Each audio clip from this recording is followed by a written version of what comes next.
number two, it's an interesting thing. People who are sitting here, we all own a piece of media. Do you agree with me? Yes. We all own a piece of media, yes.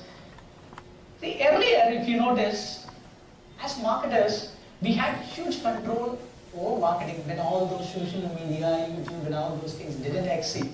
It means we will use television and print advertising to steal the attention of consumers. They have no other way. Even if they switch other television channels using remote controls, we capture their attention in some other way. So now what happens is consumers have started gaining control. How? Leave alone television and print advertising. Now they are not growing quickly. Now they create content. We as consumers write content.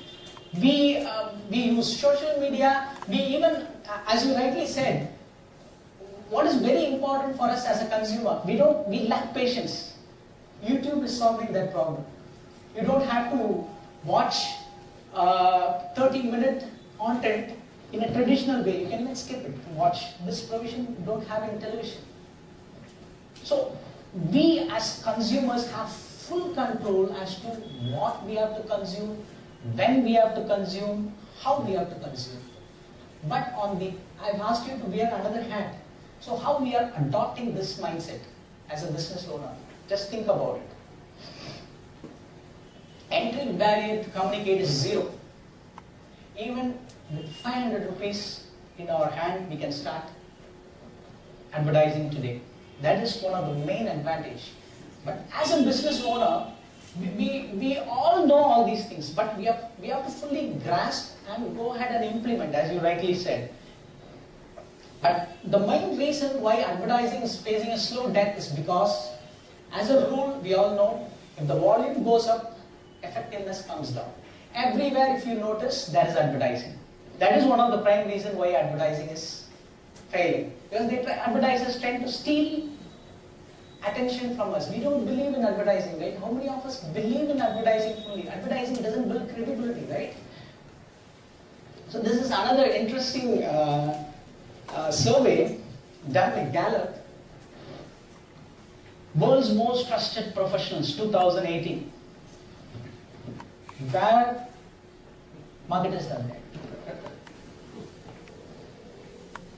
We spend $628 billion and our trust level is here.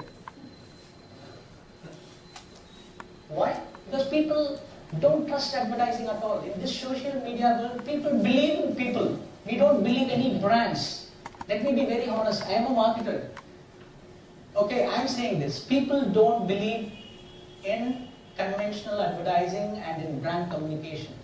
People believe in people in social media world. So how we can adopt this media mindset? Rule number 2 is, as a business owner, instead of focusing on advertising, we can start creating a lot of content about our product and service. Maybe, what business you do? We sell office storages. So office storages. Maybe you can create a lot of content around how office storages can be helpful to business owners and offices and start. Are you doing this in your business now? We create a website and Okay. So you can create, just an example I am giving. You can create a lot of useful content. What media companies generally does is, if you notice any media company for that matter, number one, they create a lot of content just to gain attention from us. That is their first agenda. They don't sell anything. Take it any newspaper, take it any television, media company, be it Times, Hindu or CNBC, whatever it may be. They create news, they create a lot of content just to get attention. Today the most precious commodity is what? Attention of the consumer. As marketers, we need to move away from selling to gaining attention and then trust. Then if we start selling, media companies sell small slots to advertisers, right? So first they gain attention and then they sell that attention to other advertisers. As business owners, we can do the very same thing. We can create content, gain attention, build trust, build engagement. Then if you go and sell, prospects will be more conducive to buying on product and service. So that is what I mean by think like a media company.